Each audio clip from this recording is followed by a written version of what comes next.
Livre de Pierre, chapitre 1, verset 1. Pierre, apôtre de Jésus-Christ, aux voyageurs de la dispersion,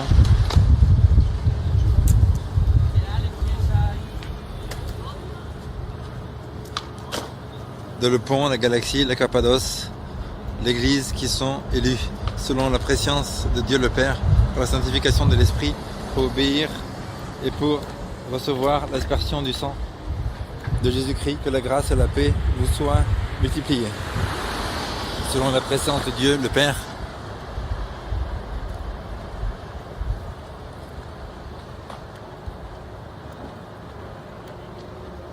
notre Seigneur Jésus-Christ, lui qui est selon sa grande miséricorde, nous a fait renaître par la résurrection de Jésus-Christ contre les morts, pour une espérance vivante, pour un héritage incorruptible, immaculé, inébranlable, lequel vous êtes réservé dans les cieux pour vous, qui grâce à la puissance de Dieu est gardé par la foi en vue du salut à être révélé dans l'époque dernière, dans laquelle vous devez tressaillir d'allégresse, d'après que pendant peu de temps encore il vous faut être attristé par des tentations de diverses natures, afin que l'épreuve par laquelle est mise de votre foi, plus précieuse que l'or qui est périssable, qui est cependant éprouvé par le feu, se trouve à louange, en gloire et en honneur lors de la révélation de Jésus-Christ, que vous aimez sans avoir vu, à l'égard duquel, sans le voir encore, mais en croyant, vous êtes transporté d'une joie inexprimable et glorieuse, parce que vous obtenez ce qui était la terre de votre foi, le salut de vos âmes.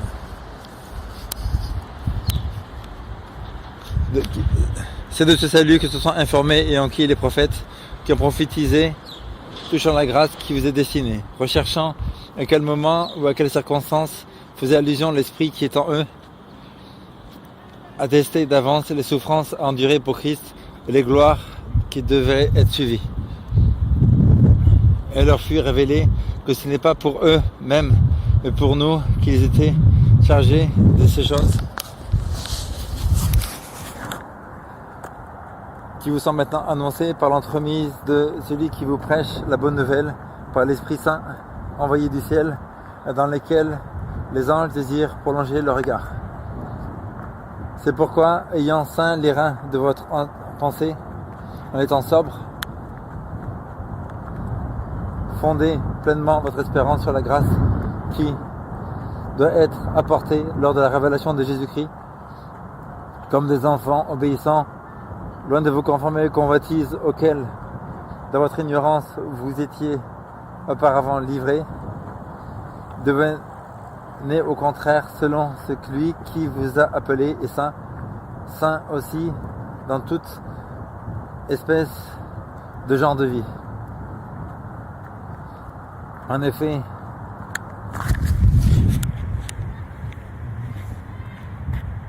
il est écrit, vous serez saints car moi je suis saint.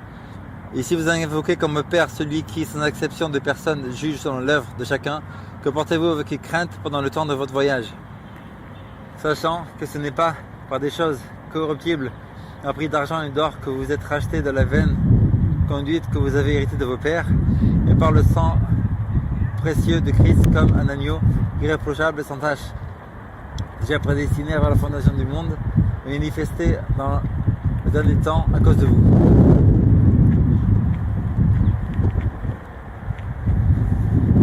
Et par lui vous avez cru en Dieu, qu'il a ressuscité des morts, qu'il a donné la gloire, en sorte que votre foi et votre espérance se rapportent à Dieu. Ayant sanctifié vos âmes en obéissant à la vérité, pour éprouver un amour fraternel, sans hypocrisie, aimez-vous ardemment les uns les autres du fond du cœur. Vous qui avez été régénérés non par une semence corruptible, mais incorruptible, pour la vivante et permanente parole de Dieu. En effet, toute chair est comme l'herbe, et toute sa gloire comme la fleur de l'herbe. L'herbe sèche, et la fleur est tombée, mais la parole du Seigneur demeure pour l'éternité. Or la parole, c'est celle de la bonne nouvelle qui vous a été prêchée. 1 Pierre chapitre 2. Vous étant donc dépouillés de toute ruse, de toute malice, de toute ruse, de toute hypocrisie et des meurtres, de toute calomnie, comme des enfants nouveau-nés, désirez avec ardeur le lait pur de la parole.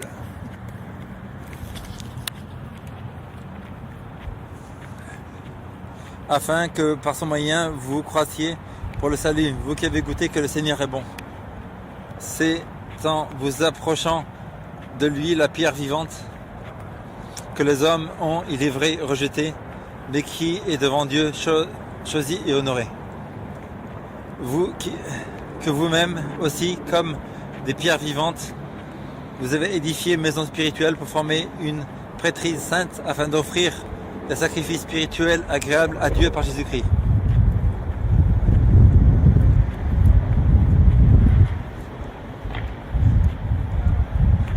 En effet, on trouve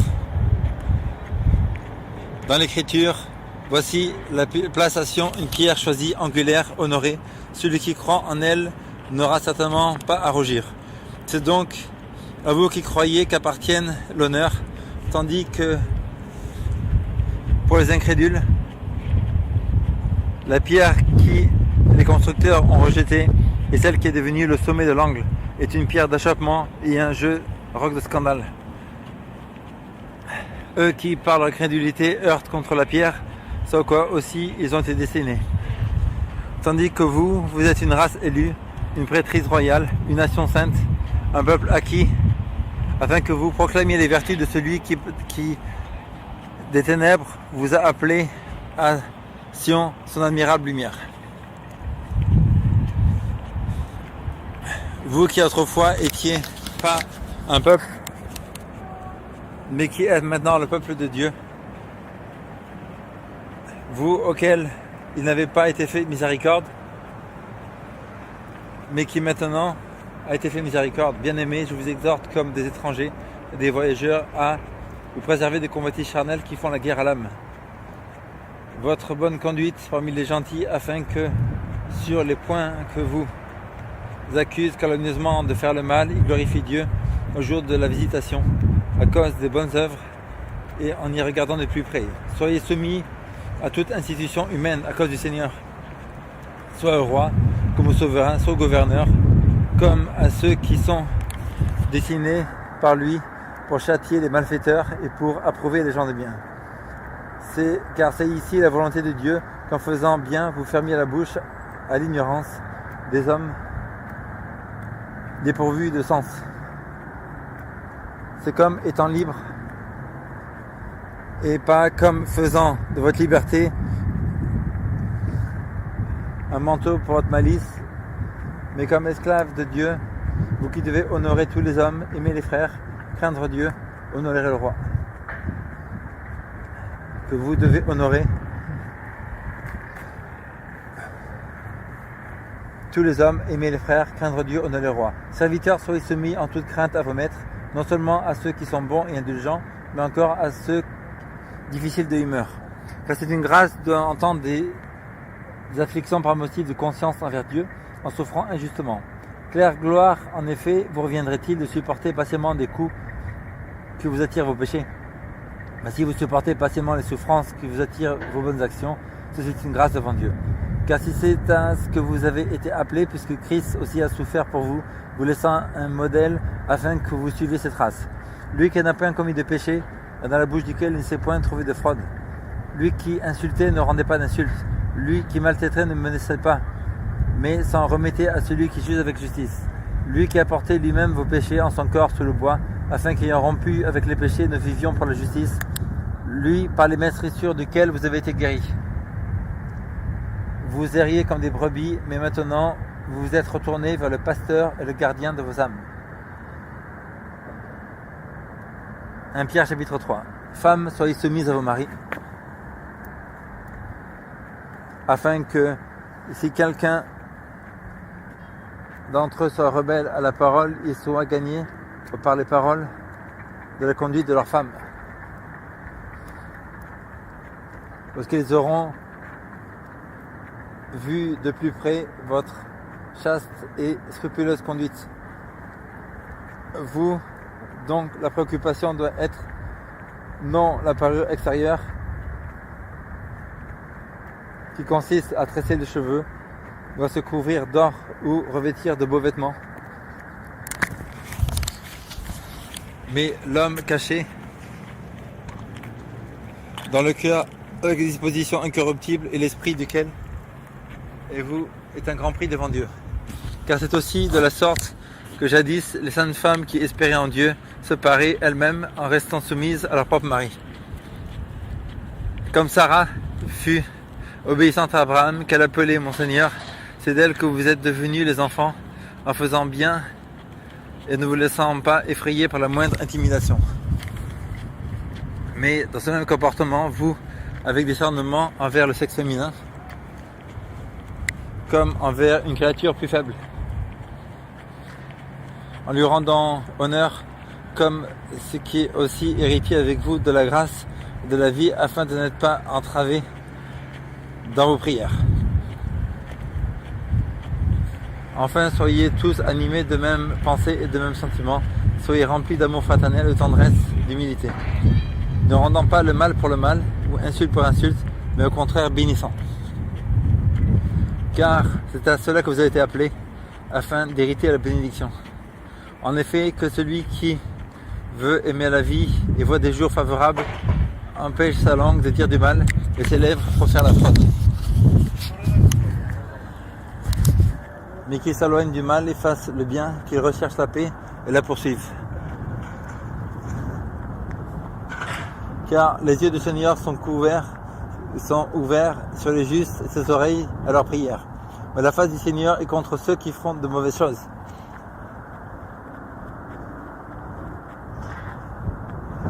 Et qui est-ce qui vous maltraitera si vous devenez zélés pour le bien? Mais alors même que vous souffrez à cause de la justice, bienheureux êtes-vous. Toutefois, n'ayez de nulle crainte, mais sanctifiez en vous,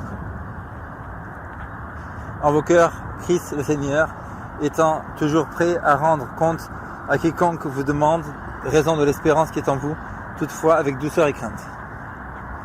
Ayez de la bonne conscience, afin que sur les points où vous vous êtes calomniés, ceux qui diffament votre bonne conduite en Christ soient couverts de confusion. Car il vaut mieux que ce soit pour avoir fait le bien que vous souffriez, si telle est la volonté de Dieu, que pour avoir fait le mal.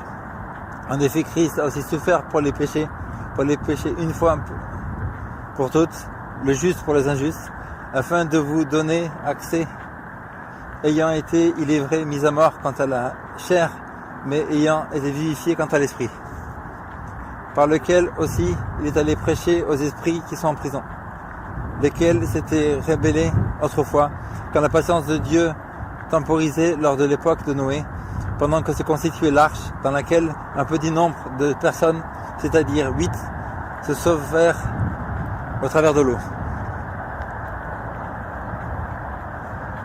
Ce symbole qui nous sauve aussi manifeste dans le baptême, lequel n'est pas un notamment des souillures de la chair, mais l'enseignement d'une bonne conscience envers Dieu, grâce à la résurrection de Jésus-Christ, qui est à la droite de Dieu, étant entré dans le ciel, afin que les anges et les autorités et les puissances lui ont été soumis.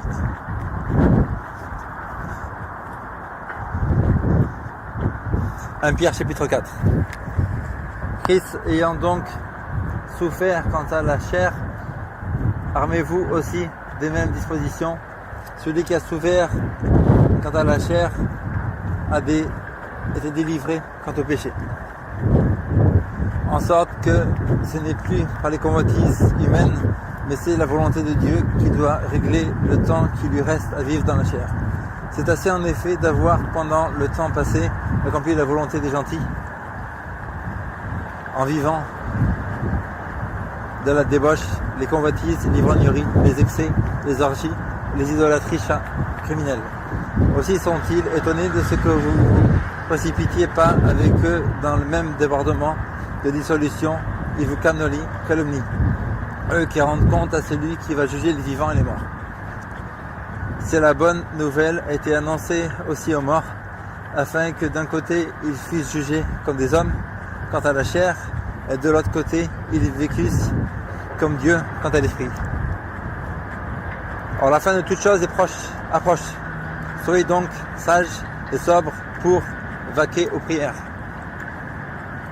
ayant avant tout les uns pour les autres une ardente charité, car la charité couvre une multitude de péchés, exerçant sans murmure l'hospitalité réciproque, chacun selon le don qu'il a reçu, le mettant au service des autres comme des bons administrateurs des diverses grâces de Dieu. Si quelqu'un parle, que ce soit comme il convient aux oracles de Dieu. Si quelqu'un exerce un ministère, que ce soit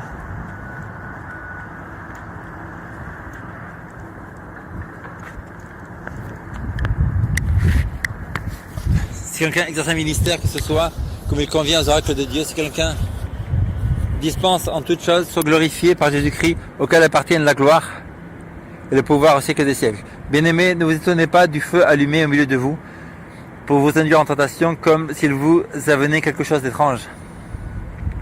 Mais selon que vous prenez part aux souffrances de Christ, réjouissez-vous, afin que lors de la révélation de sa gloire, vous vous réjouissiez aussi avec allégresse. Si vous êtes insultés à cause du nom de Christ, bienheureux êtes-vous, car l'esprit de gloire, qui est aussi l'esprit de Dieu, repose sur vous. Que nul de vous, en effet, ne souffre comme un meurtrier, ou voleur, ou malfaiteur, ou comme s'immisçant dans les affaires d'autrui. Mais si c'est comme chrétien, il n'en rougisse pas, mais que plutôt il glorifie Dieu de son nom même. Le moment est en effet venu de commencer le jugement par la maison de Dieu, mais si c'est par vous quelle sera la fin de ceux qui se rebellent à l'évangile de Dieu. Et si c'est à grand-peine que le juste est sauvé, eh bien l'impie et le pécheur, où le verra-t-on? Ainsi donc que ceux aussi qui souffrent selon la volonté de Dieu remettent leurs âmes au fidèle Créateur en pratiquant ce qui est bien. 1 Pierre chapitre 5, verset 1. Pierre, apôtre de Jésus-Christ, aux voyageurs de la dispersion, dans le Pont, la Galatie et la Cappadocie, l'Asie, qui sont élus, selon la préscience de Dieu le Père, par la sanctification de l'Esprit, pour obéir et pour recevoir l'aspersion du sang de Jésus-Christ, que la grâce et la paix vous soient multipliées. Béni soit Dieu, qui est aussi le Père de notre Seigneur Jésus-Christ, lui qui, selon sa grande miséricorde, nous a fait renaître par la résurrection de Jésus-Christ d'entre les morts pour une espérance vivante, pour un héritage incorruptible, immaculé, inaltérable, lequel est réservé dans les cieux.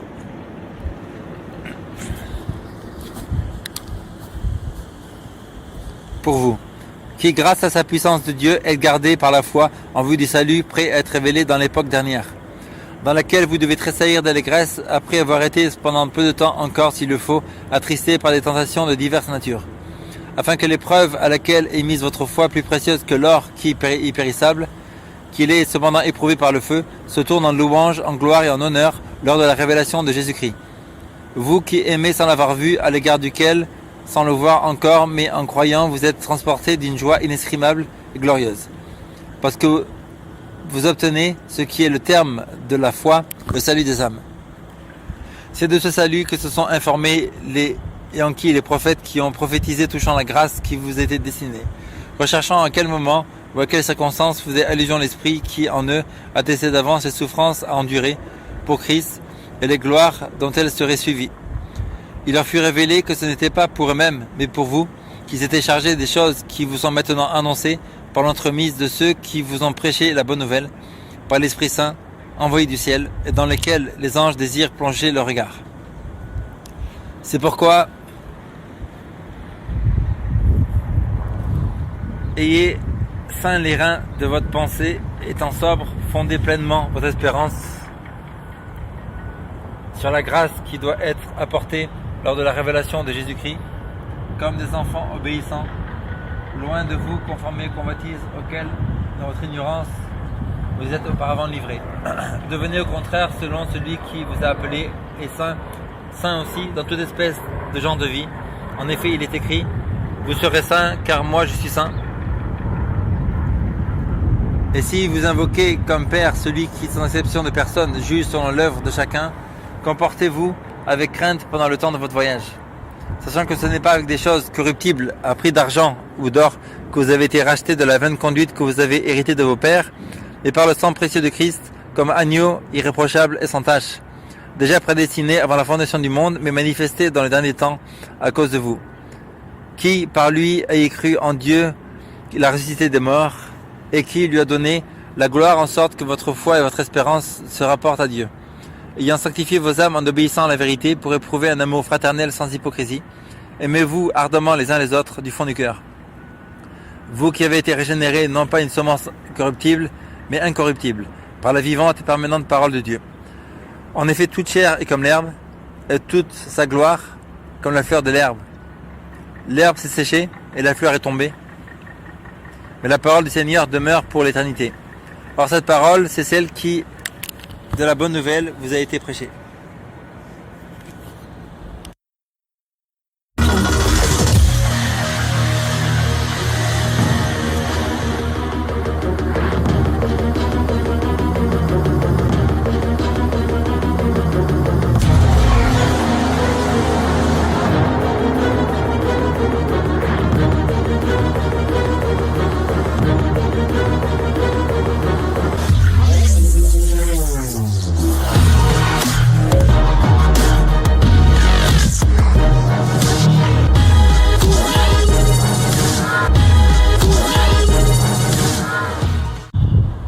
Livre 2 de Pierre, chapitre 1. Simon Pierre, esclave et apôtre de Jésus-Christ, à ceux auxquels effectuez une foi de même prix qu'à vous, grâce à la justice de notre Dieu et Sauveur Jésus-Christ, que la grâce et la paix vous soient multipliées par la connaissance de Dieu et de Jésus notre Seigneur, dont la divine puissance nous donne gratuitement tout ce qui est nécessaire pour la vie et la piété, grâce à la connaissance de celui qui nous a appelés par sa gloire et sa vertu, par lesquels il accomplit gratuitement pour vous les précieuses et suprêmes promesses, afin que par celles-ci, vous deveniez participants de la nature divine, en fuyant la corruption qui existe dans le monde par la convoitise.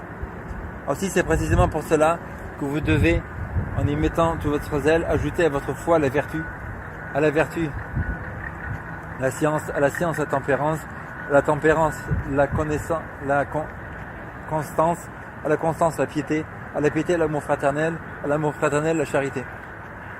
Car la possession et l'abondance de ces choses ne vous rendent ni paresseux, ni stériles pour la connaissance de votre Seigneur Jésus-Christ. Celui en effet qui ne possède point est un aveugle, un myope, qui a oublié la purification de ses anciens péchés.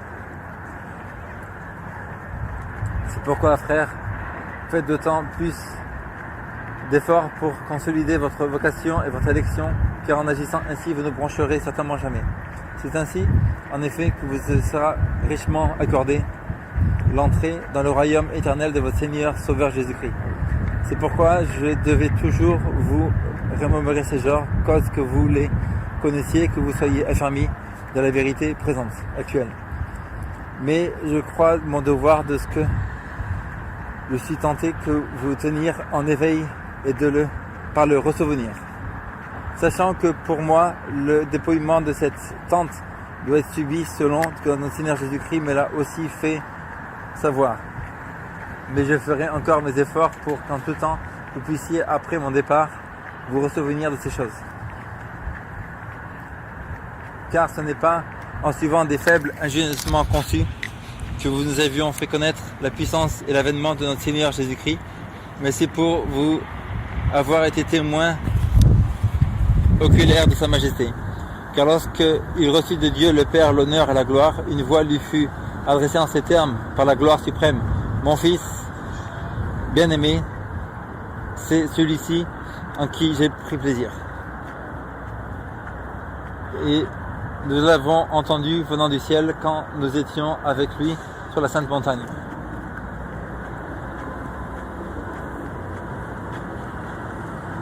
Et nous en tenons plus certaine la parole prophétique à laquelle vous faites bien de prêter attention comme à une lampe qui brille dans un lieu obscur jusqu'à que le jour luise et que l'étoile du matin se lève dans vos cœurs. Sachant avant tout qu'aucune prophétie de l'Écriture n'est le résultat d'une interprétation privée.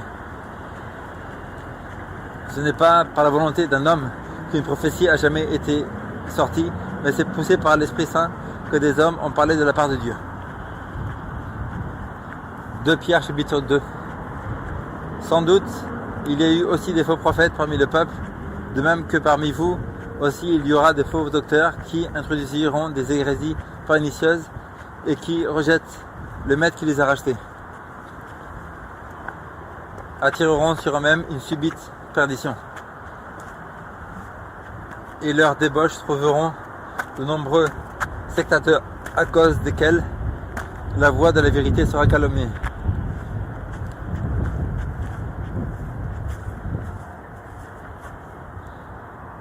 Et dans leur cupidité, ils vous exploiteront au moyen de discours fallacieux, mais il y a longtemps que pour eux la sentence est prévue et que leur perdition et s'en allait ne sommeille plus. Car si Dieu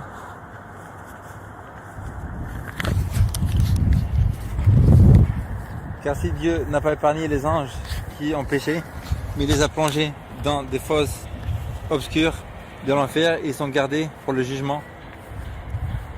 Il n'y a pas épargné l'ancien monde, mais si, lorsqu'il a déchaîné le déluge sur le monde des impies, il a préservé Noé, lui-même comme prédicateur de la justice.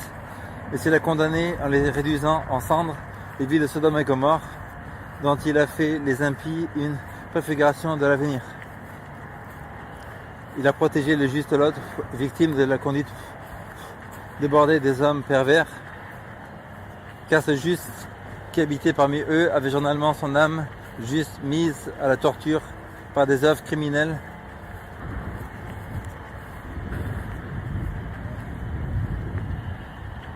dont ses yeux et ses oreilles le rendaient témoin.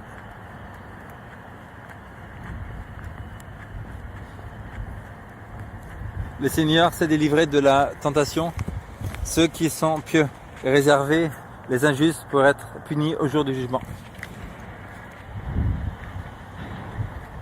Surtout ceux qui s'adonnent charnellement à une convoitise impure et qui méprisent la seigneurie, audacieux, insolents. Ils ne craignent pas des calomnies, de calomnier les gloires.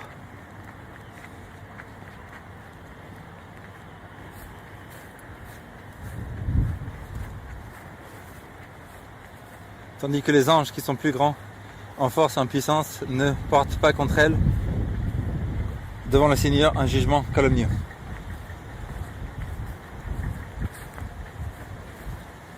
Mais pour ceux comme des animaux privés de raison, de la nature et de naître pour être pris et tués, calomnient ce qu'ils ignorent, ils seront victimes de leur propre corruption.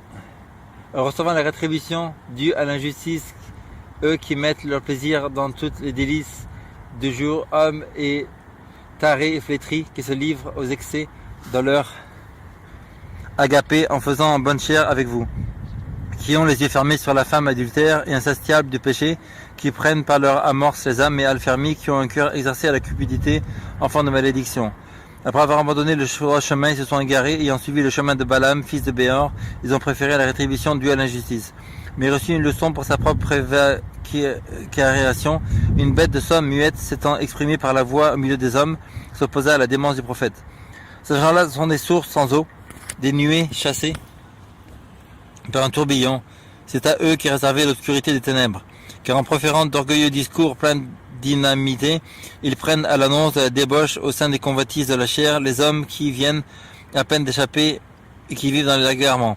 Leur promettant la liberté, eux qui sont eux-mêmes esclaves de la corruption, car on est esclave de ce qui nous subjugue. Or si, après avoir abandonné les souillures du monde, grâce à la connaissance du Seigneur et Sauveur Jésus-Christ, ils sont de nouveau enlacés ou subjugués par elle, leur nouvelle condition est pire que la première. Car il leur valait mieux n'avoir point connu la voie de la justice que de se détourner une fois qu'ils avaient connu du Saint Commandement qui leur avait été transmis. Et eux, c'est réaliser la vérité du proverbe, c'est un chien retourné à son propre vomissement, et c'est une truie lavée allant se vautrer dans la boue. De Pierre chapitre 3. Simon Pierre, esclave et apôtre de Jésus-Christ, à ceux auxquels s'est Jésus une foi de même prix qu'à nous, grâce à la justice de notre Dieu et Sauveur Jésus-Christ. Que la grâce et la paix vous soient multipliées par la connaissance de Dieu et Jésus notre Seigneur, dont la divine puissance nous donne gratuitement tout ce qui est nécessaire pour la vie et la piété, grâce à la connaissance de celui qui nous a appelés par sa gloire et sa vertu, par lesquels il a accompli gratuitement pour nous les précieuses et suprêmes promesses, afin que par celles-ci vous deveniez participants de la nature divine, en fuyant la corruption qui existe dans le monde par la convoitise. Or, c'est aussi précisément pour cela que vous devez, en y mettant tout votre zèle, ajouter à votre foi la vertu, à la vertu la science la tempérance, à la tempérance la constance, à la constance la piété, à la piété l'amour fraternel, à l'amour fraternel la charité. Car la possession et l'abondance de ces choses ne vous rendent ni paresseux ni stériles pour la connaissance de notre Seigneur Jésus-Christ. Celui en effet qui ne les possède point est un aveugle, un myope qui a oublié la purification de ses anciens péchés. C'est pourquoi, frères, faites d'autant plus d'efforts pour consolider votre vocation et votre élection, car en agissant ainsi, vous ne broncherez certainement jamais. C'est ainsi en effet qu'il vous sera richement accordé l'entrée dans le royaume éternel de votre Seigneur et Sauveur Jésus-Christ. C'est pourquoi je devrais toujours vous remémorer ces choses, quoique vous les connaissiez, que vous soyez affermis dans la vérité actuelle. Mais je crois mon devoir, tant que je suis dans cette tente, de vous tenir en éveil par le ressouvenir. Sachant que pour moi, le dépouillement de cette tente doit être subi selon ce que notre Seigneur Jésus-Christ me l'a aussi fait savoir. Je ferai encore mes efforts pour qu'en tout temps, vous puissiez, après mon départ, vous ressouvenir de ces choses. Ce n'est pas en suivant des fables ingénieusement conçues que nous avons fait connaître la puissance et l'avènement de notre Seigneur Jésus-Christ, mais c'est pour avoir été témoin oculaire de sa majesté. Car lorsqu'il reçut de Dieu son Père l'honneur et la gloire, une voix lui fut adressée en ces termes par la gloire suprême. Mon fils, mon bien-aimé, celui-ci en qui j'ai pris plaisir. Ah, je suis au chapitre 1 là, désolé. Chapitre 2. Sans doute, il y a aussi eu de faux prophètes parmi le peuple, de même que parmi vous aussi il y aura de faux docteurs qui s'introduisant des hérésies pernicieuses. Donc on est au chapitre 3. Je vous écris, bien-aimés, de cette seconde lettre dans laquelle, comme dans l'autre, je vous ranime le souvenir de la pureté de vos pensées, afin que vous rappeliez les paroles, ceci proférées par les saints prophètes et le commandement du Seigneur et du Sauveur transmis à vos apôtres. Sachant avant tout, dans les derniers jours, des railleurs viendront armés de railleries qui suivront vos propres convoitises, et qui diront que devient la promesse de son avènement, car depuis que les pères sont morts, tout continue à subsister comme depuis le commencement de la création. En effet, ils oublient volontairement que jadis ont existé les cieux, et que la terre, tirée de l'eau et formée au moyen de l'eau par la parole de Dieu, et quand cet état de monde d'alors, submergé par l'eau, a été détruit. Tandis que les cieux actuels et la terre sont conservés par la même parole, tenus en réserve pour le feu, étant gardés pour le jour du jugement et de la perdition des hommes impies. Mais il est une chose que vous ne devez pas oublier, bien-aimés, c'est que devant le Seigneur, un jour est comme 1000 ans est comme un jour. Le Seigneur ne tarde point dans l'accomplissement de sa promesse, comme le prennent certains gens, mais les yeux de patience envers nous, ne voulons point que quelques-uns périssent, mais que tous viennent à la repentance. Or le jour des Seigneurs viendra comme un voleur, et alors les cieux disparaîtront avec des fracas, tandis que les éléments